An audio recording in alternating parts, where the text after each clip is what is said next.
Seguimos en la tertulia. Estamos hoy con mesa de análisis internacional. Nos acompañan los anfitriones habituales, Gustavo Calvo y Leo Harari.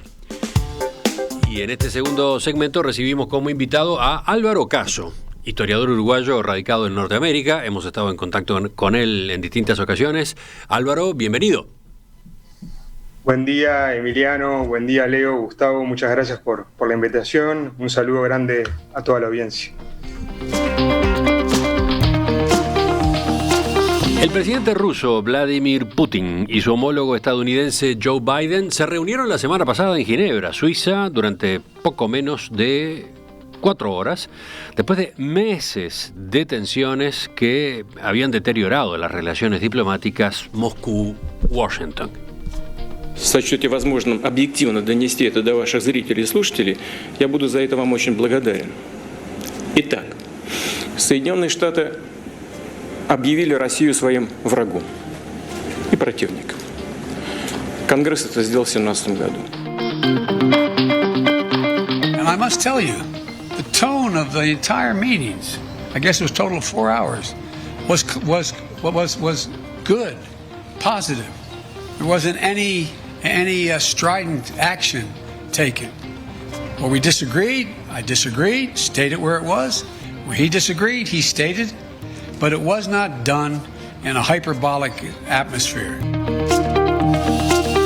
El encuentro permitió el inicio de un diálogo sobre ciberseguridad y además permitió el regreso a sus cargos de los embajadores de los dos países.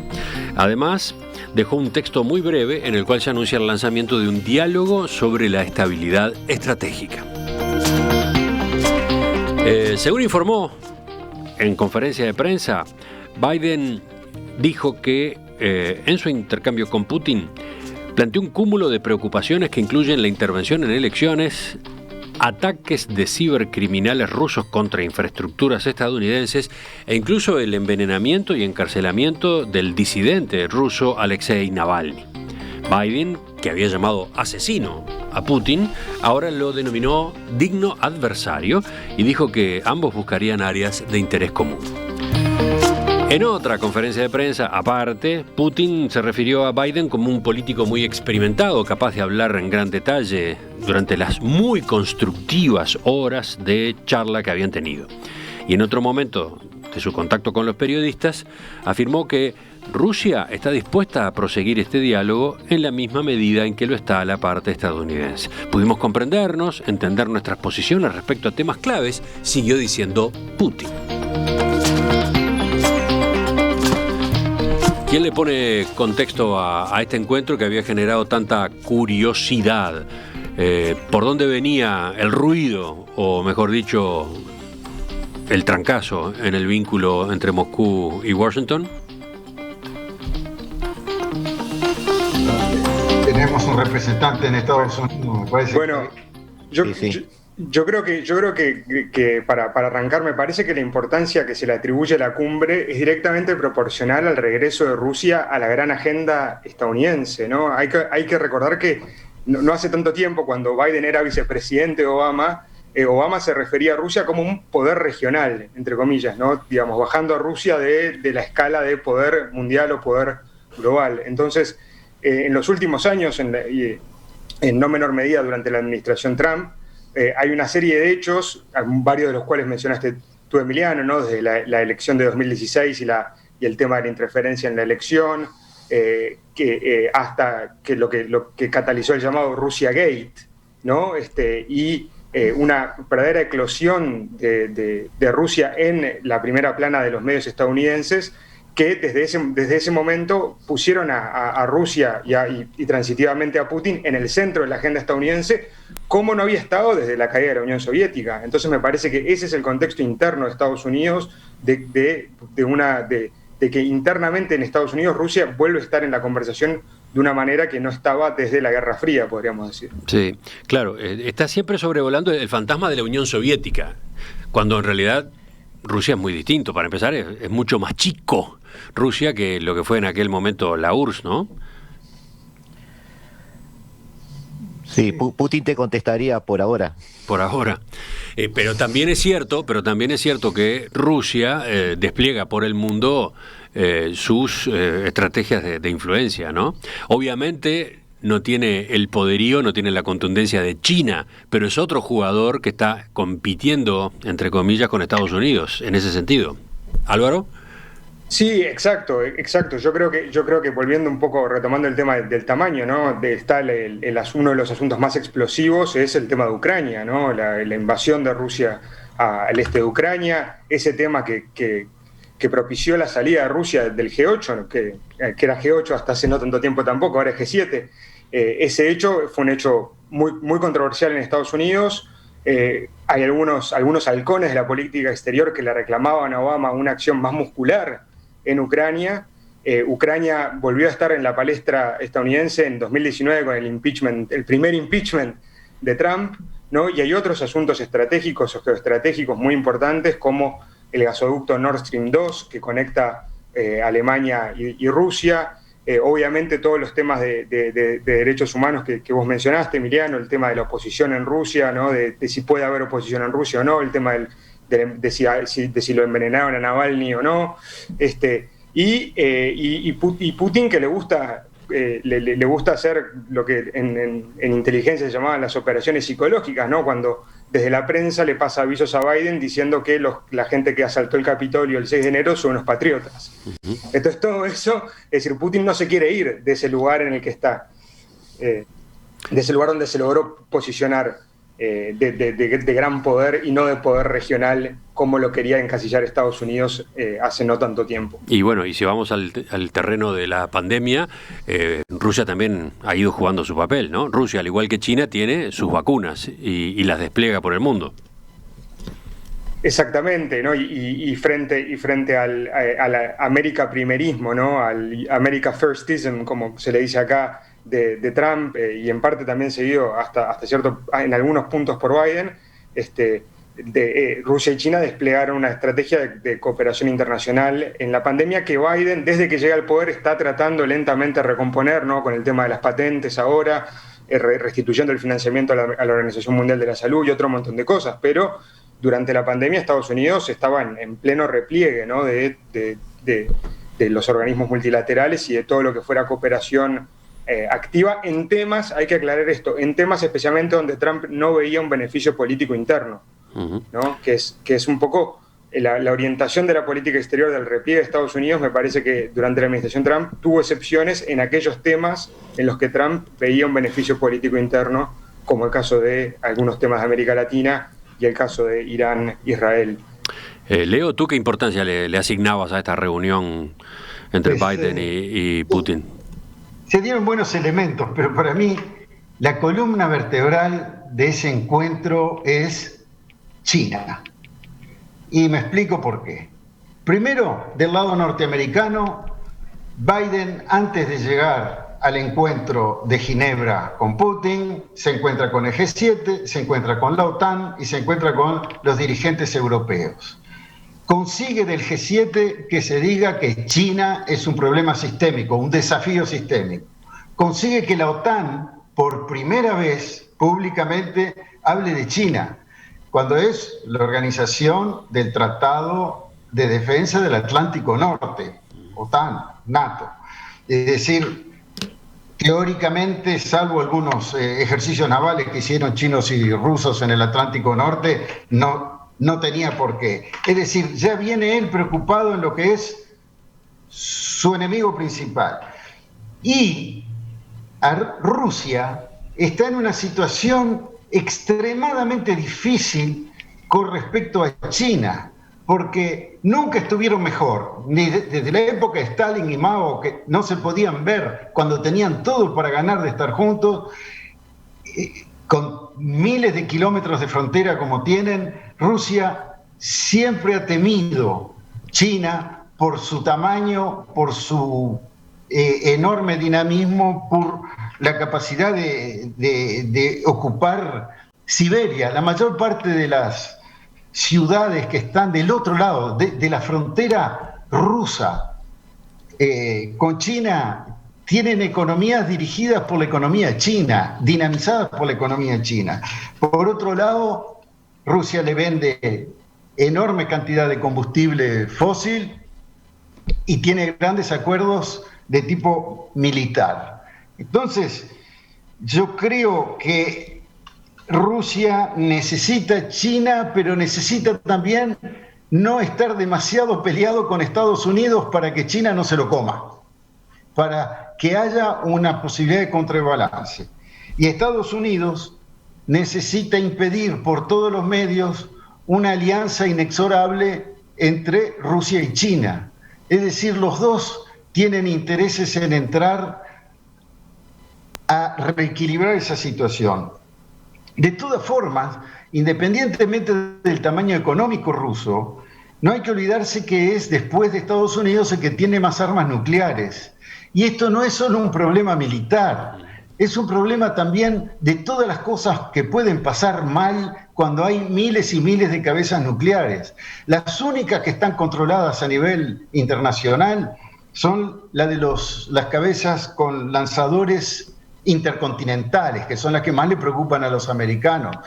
Pero desde la administración Trump no se han renovado los acuerdos para controlar las de mediano alcance y todo otro tipo de armamentos muy peligrosos que se pueden robar, que pueden haber accidentes, que se pueden perder las trazas de hacia dónde van. O sea que hay muchos intereses para que Rusia no se vaya del juego. Y Rusia tiene sus intereses para que China no sea demasiado importante para su supervivencia. Yo creo que eso fue el elemento principal. Para mí el mensaje que quedó es: Estados Unidos salió a recomponer sus alianzas y a señalar con mayor precisión su primer antagonista, que es China, y Rusia aceptó esto para no perder relevancia a nivel internacional y para lograr de tener alguna manera de interlocutores otros que los que están en Asia-Pacífico. Todos los otros problemas siguen vigentes: asesinatos, ciberguerra, la realidad alternativa y todo lo demás. Pero tenemos acá un nuevo territorio de diplomacia internacional extremadamente interesante para mirar de cerca. Ya voy con Gustavo, pero antes, ya que Álvaro está allá, ya que Álvaro fue quien inició esta rueda, ¿qué decís, Álvaro, sobre este factor que incluía Leo, además como preponderante, el factor China? Sí, yo estoy de acuerdo con lo que dice Leo de que ese era el terreno que Biden venía preparando desde el G7, pero hay un matiz, me parece interesante, que es que Biden está parado muy fuertemente, al menos desde el punto de vista retórico, vamos a ver desde el punto de vista práctico, ¿no?, sobre esta idea de que la democracia puede dar resultados, ¿no? Y él pone en ese eje democracias, no democracias, a Rusia no lo pone del lado de Estados Unidos, ¿no? Entonces, me parece que sí hay un interés, no digo de volver a aquella idea de la tardía administración Clinton de que Rusia sea parte de la OTAN, ¿no? Ese sueño un poco loco que hubo en un momento, pero que sí, ni que hablar que hay un interés de contrabalancear a China. Ahora bien, ¿cómo juega Rusia, cómo juega la política interna rusa y los temas de derechos humanos, los temas vinculados a la oposición política, en esta idea de Biden de que la democracia liberal es un eje fundamental de su política exterior? Bueno, me parece que es algo interesante poner el foco y seguirlo también, ¿no? Gustavo. Sí, varias bajadas a tierra muy rápidos porque nunca hay tiempo, obviamente. Esto es radio y tenemos que respetar los horarios. Primero, mi nacionalismo exacerbado se siente muy satisfecho viendo a Álvaro tomar mate en Estados Unidos, así que bienvenido sea otro mate. Ahora, yendo a los bifes, como se decía antes, esta cumbre es una cumbre, es decir, estamos hablando de Estados Unidos reuniéndose con otra potencia. Más allá de todas las discusiones de multilateralismo, multipolarismo, bipolarismo, o los análisis que queramos hacer sobre un bipolarismo Estados Unidos-China, una vuelta al siglo XIX con 5 o 6 potencias, por ejemplo, que es lo que a mí más me convence, Rusia siempre está en la discusión. Rusia sigue manteniendo, más allá del desarme de la Unión Soviética, sobre el terreno mucha influencia política, económica y social sobre las ex repúblicas soviéticas. No todas, obviamente, pero muchas de ellas sí. Rusia tiene, y me saco un sombrero con el análisis de Leo, tiene un gran problema con China. Es decir, nunca se llevó tan bien, pero nunca estuvo tan cerca de ser absorbido. Ese es un tema que Putin está graduando. Ahora, es muy interesante ver no esta cumbre como un diálogo, un análisis entre dos personas, porque tendemos a analizar a Putin versus Biden. En realidad están hablando acá potencias, modos de vida, líderes de bloques, gente que tiene una historia atrás. Hay una mochila histórica muy importante en ambos. Pero de todas formas es muy interesante analizar las mochilas de Biden. Se está hablando mucho de que Biden fue el vicepresidente de Obama. En los análisis que yo estoy viendo y que yo estoy haciendo también con alguna otra gente, la política exterior norteamericana disruptiva y que se aparta un poco de lo que venía haciendo, para nosotros es Obama. Para nosotros Biden es un continuista de Trump, obviamente no en el tono, no en las alianzas, no en un montón de cosas, pero sí en la línea estratégica global. Perdón, pausa ahí, vamos a repetir. Dijiste que en materia de política exterior, Biden es un continuista de Trump.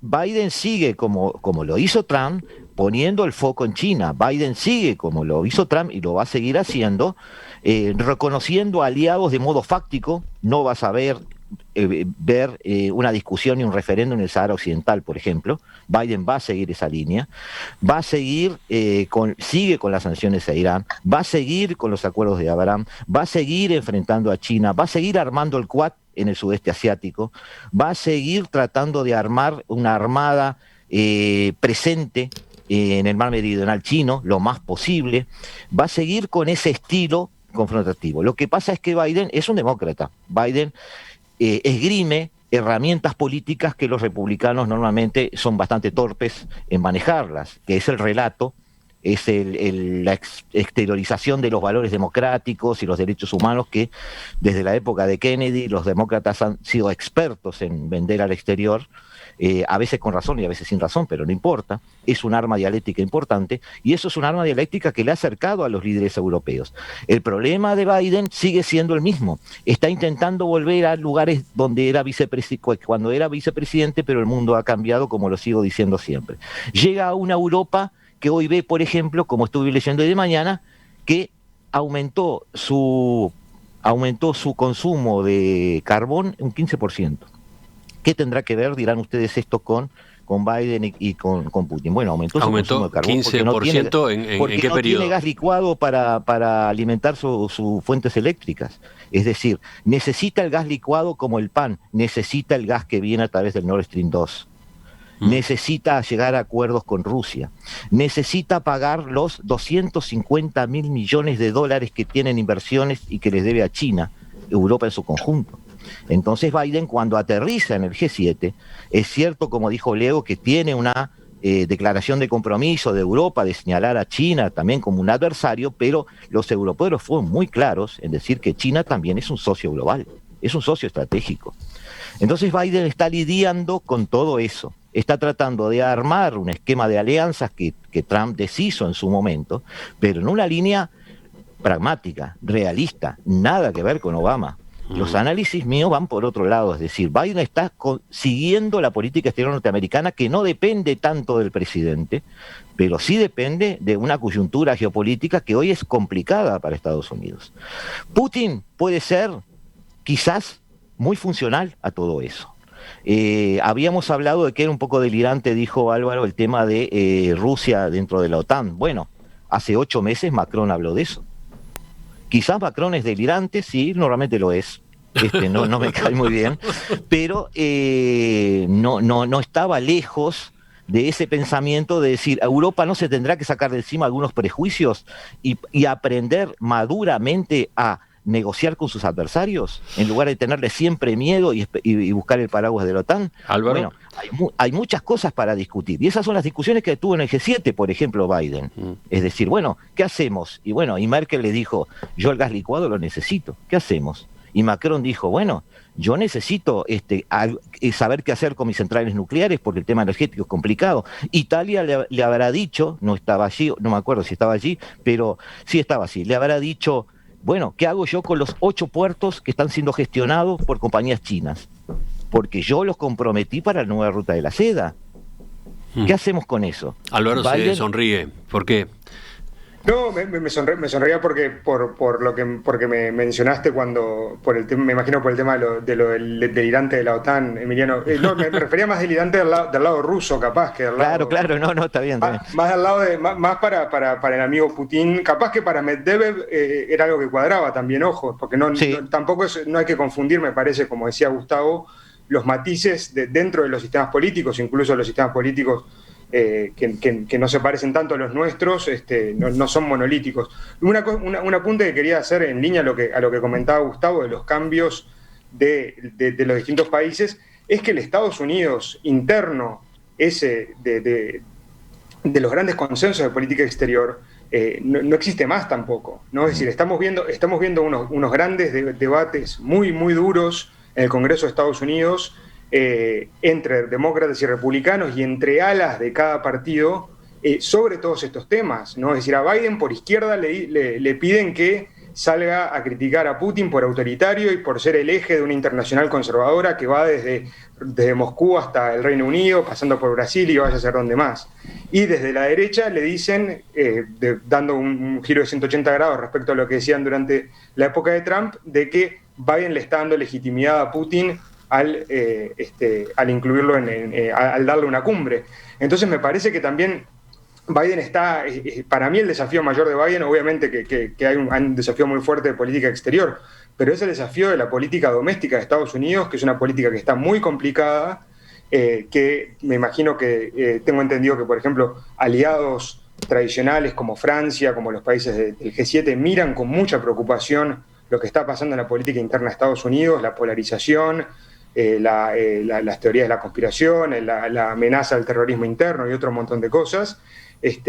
Me parece que el desafío central de Biden, o al menos en el primer mandato, si es que va a tener 2, es recomponer el tejido interno de Estados Unidos para justamente poder posicionar a Estados Unidos, para que eso de que él dice, ¿no?, de que Estados Unidos está de regreso, America is back, baby, pueda ser verdad, porque si no recompone ese tejido interno de Estados Unidos, no hay regreso posible, por decirlo de una manera. No hay gran poder posible, yendo un poco a la teoría de los grandes poderes que evocaba Gustavo. Álvaro sigue muy de cerca a Estados Unidos, pero también tiene algo de distancia, ¿no? Y eso creo que lo ayuda en su enfoque. Porque está en Norteamérica, decía yo, pero Álvaro vive y trabaja en Canadá, ¿no? Recordemos eso. Ahora estoy efectivamente en Canadá, y bueno, y Canadá que ha tenido una relación bastante compleja en estos últimos años con Estados Unidos, parecía la relación de Europa, con la complicación de ser vecino, pero parecía esa relación que Gustavo se refería de tratar de este balance de autonomía, ¿no? Por la propia inestabilidad, la propia volatilidad de la política interna de Estados Unidos, que paradójicamente, en cierto sentido, por todo lo que se habló de estabilidad estratégica en esta cumbre, durante todos estos años le atribuían a los rusos ser los grandes agitadores de esa inestabilidad. Es decir, le atribuían, sí, porque de las atribuciones a las realidades hay una gran distancia. Leo, volvemos contigo, que estabas escuchando muy atentamente a tus dos contertulios. Todo eso está bien, pero no me resulta significativo para comprender el momento que está viviendo Estados Unidos. Sí, totalmente la parte interna. Yo sigo mucho a Estados Unidos, veo todos los noticieros de derecha y de izquierda todas las noches. Es un país que está volcándose a una parte muy importante antidemocrática, directamente antidemocrática. El Partido Republicano solo le queda el nombre de republicano. Son realmente tipos que están en contra de la democracia, con una desgracia que yo conocí cuando vivía en Washington, y era el hecho que los senadores, en general, no tienen nada que ver con la política, tienen que ver con el negocio de las empresas que están en sus estados, son representantes. ¿Y qué pasa? Que están cortados de sus bases y el único tipo que fue capaz de conectar la política con las bases fue Trump, con el populismo que hizo. Entonces los senadores hoy los necesitan para que los reelijan porque no tienen contacto con su propio pueblo. Y la situación es extremadamente grave. Ese es un tema. El otro tema, que era lo que estábamos hablando hoy, yo creo que Biden se aprovecha de todas las cosas que hizo, buenas y malas, de Trump. No va a tirar el bebé con el agua del baño. Todo, hay tarifas, hay aranceles que ha dejado, hay sanciones que ha dejado, y va a usar todo lo que le convenga. Su objetivo es recuperar el liderazgo, y lo recupera con las iniciativas frente a sus aliados, apuntando claramente a un antagonista y con un verso, con una leyenda, con un cuento que les sirva para unificar. Y ese es el mismo de siempre. Nosotros somos la democracia y los otros son la autocracia. Y una hipocresía repugnante, porque el mejor aliado de Estados Unidos es Arabia Saudita, el más atrasado de los países desde el punto de vista de los derechos humanos, y ni lo tocan. Ni lo tocan. Le venden armas de primera generación y de última generación. Entonces, pero es el verso que funciona y ese que queremos comprar. Somos el Occidente con los valores de Occidente, etcétera. Pero Álvaro, ¿cómo te sonó eso, el verso que funciona? No, es decir, hay mucho de eso, claramente. A ver, eso es algo incontestable. Y lo que diría es que me parece que hay unas fisuras internas a la interna de los dos partidos, ¿no? Por ejemplo, cuando uno ve el apoyo que está, la atracción que está teniendo la causa palestina dentro del Partido Demócrata, algo que era capaz impensable hace 20 años, ni siquiera 30, o las denuncias a los acuerdos de Abraham de parte de miembros del propio Partido Demócrata, sí, tal vez sean cuestiones marginales, pero son temas que un presidente como Biden, que tiene una mayoría finísima en el Congreso, en la Cámara, en ambas cámaras, del voto del vicepresidente en el Senado y de 6 votos, si no me funciona mal la memoria, en la Cámara Baja, perder a Rashida Tlaib, una congresista palestinoamericana de Detroit, le puede costar una ley y un logro.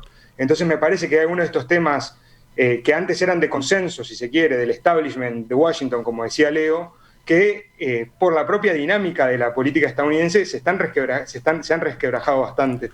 Leo, volvemos contigo, que te interrumpí, o va Gustavo antes, a ver. No, solo un apunte. Álvaro, ya viendo la conformación del Congreso, todos sabíamos que no íbamos a ver un Biden puro. Era imposible. ¿Ah? Es decir, estos 4 años van a ser todos años de negociación. ¿Ah? Negociación hacia afuera con los republicanos y hacia adentro con el grupo de Bernie Sanders, por ejemplo. ¿Ah?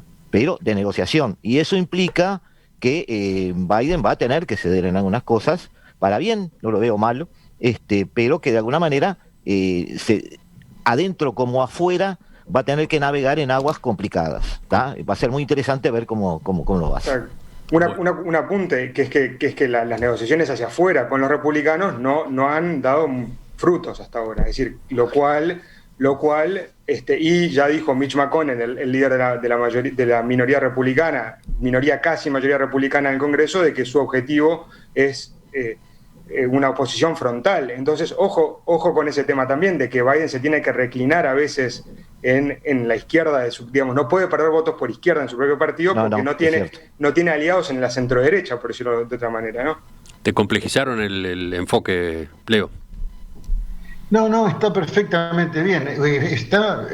Queda importante resaltar que la situación interna norteamericana es muy grave políticamente, y que la fuerza del Estado ha quedado también debilitada porque ahora la fuerza de las grandes empresas es arrolladora.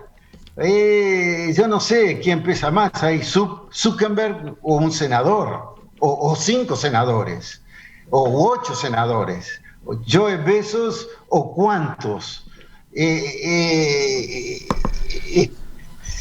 esos también intervinieron en las elecciones, ¿eh? No, Bueno, lo llevaron al Congreso, les pasaron algún reto para al menos mostrar de que el Congreso tenía, pero eso es un gran tema, y es un gran tema qué le hacen estas plataformas también al discurso democrático, al debate democrático, cómo incentivan muchas veces la polarización y este tipo de cuestiones, ¿no?